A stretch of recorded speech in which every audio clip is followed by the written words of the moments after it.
Hello everyone, this is Mr. Obvious, bringing you the obvious. And today, we've reached peak clown world, because a soldier was arrested for playing a video game. Here on the Telegraph UK, news, soldier charged after going rogue during computer game on virtual battlefield. Yes, you heard that right. A soldier was charged because he went rogue in a computer game. What is this timeline? So let's see what this story says. A soldier has been formally charged after losing his rag during a virtual battlefield exercise and killing his comrades. The Edinburgh-based army rifleman is believed to be the first soldier to be punished under UK military law for offenses in a virtual scenario rather than in real life. He is said to have been fed up with being stuck at a computer rather than training outside. And can you blame him? Honestly, I'm not surprised that this is the UK. We know just how bad things are over in the UK right now, especially politically. But the funniest part of all this is, of course, he was fed up. Computer training,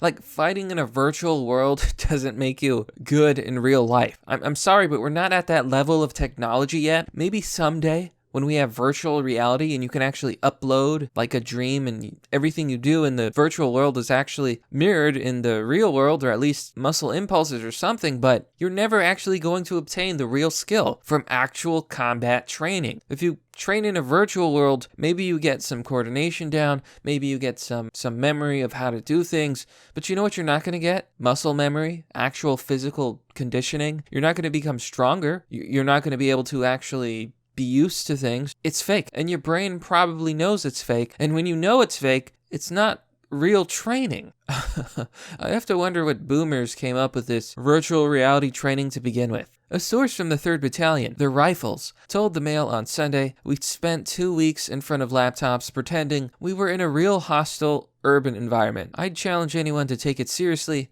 for that long." Man, the standards for the army have really gone downhill. Oh boy, I'd sure like to join and be paid to play video games for a living. All this was taking place in an office at our headquarters, when we'd rather be doing real-life soldiering outside in the fresh air. But there's less of that sort of exercise these days, because the army is committed to unit-based virtual training.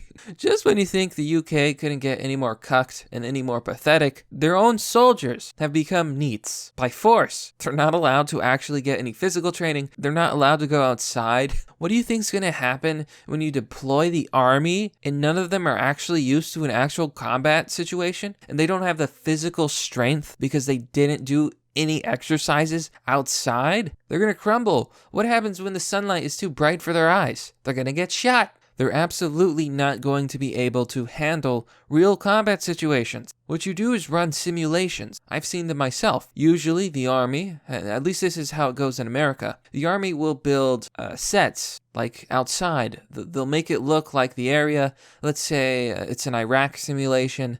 So they make buildings and they mimic the area. It's kind of like Universal Studios, except you have training, guns, and, it's all simulated. It's a virtual combat situation, but in real life. That's the kind of training that works.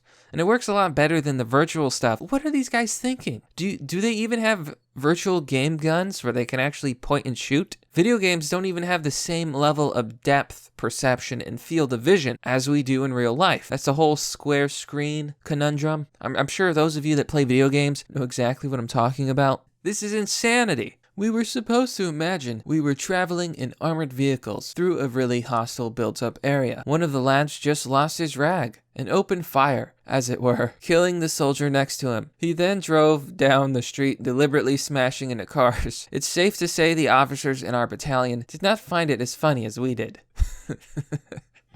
Of course, no, that's absolutely hilarious. It's a video game. That's what people do for fun in video games. They do friendly fire and they smash into cars. It's not real. It's nowhere near that. Do this in real life. In real life, you can feel the crushing, the physics, the gravity. If you hit a car, you feel the force. You mess up your shoulder. Things happen. Smells, sights, all of this becomes conditioned and accumulated. Real training is priceless. You're not going to get that in a video game, especially not at our current level of technology. Like I said, maybe someday we can upload our brains like Inception and actually be like Neo and learn Kung Fu. I know Kung Fu. But this is real life. Doesn't work that way. The unidentified rifleman was reprimanded after the exercise and later formally charged with disobeying orders. We've reached peak clown world. Did the world really end in 2012 and this is all some weird parallel reality where absolutely nothing makes sense? This guy, quite literally tired of playing video games, he actually wanted to go do real military training, really army training, in the fresh air, get some exercise. How backwards have we gone as a society when we've regressed from all of the millennials wanting to be inside all day to actually wanting to go outside? Please let me out. Please, sir. I don't want to play video games anymore. We've been doing it for 2 months. Let me out. Oh, man. His reputed punishment was to spend a weekend carrying out guard duties at the 3 Rifles base at Redford Barracks in the Scottish capital.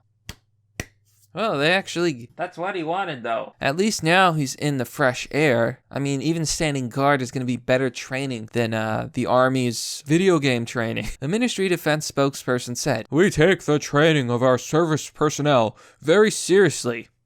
No, you don't. And anyone who is disruptive of this training will receive disciplinary action. Look, dude, if you actually took the training of your service personnel very seriously, I would think you'd actually give them actual combat training rather than just making them play video games, probably to cut costs. Your army and nation are now a joke, as if they weren't already. You know, I'm mostly talking about the country. I'm sure the army is relatively good, but if they keep this up, it will turn into a laughingstock. Virtual training programs are able to deliver greater flexible training and replicate complex scenarios, allowing for rapid experimentation, development of tactics, and ability to test new vehicles in multiple environments. Citation needed. You have to be seriously lacking in any sort of common sense to actually believe that garbage.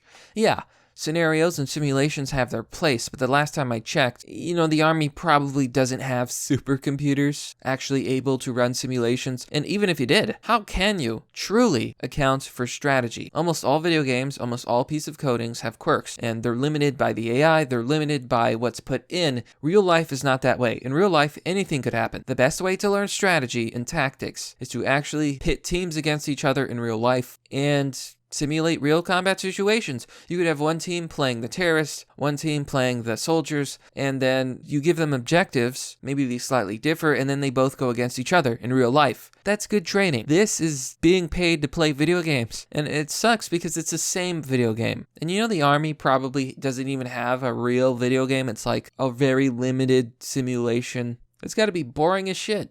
And that's the story. Honestly, peak clown world, folks. Things are going insane. But that's merely the obvious.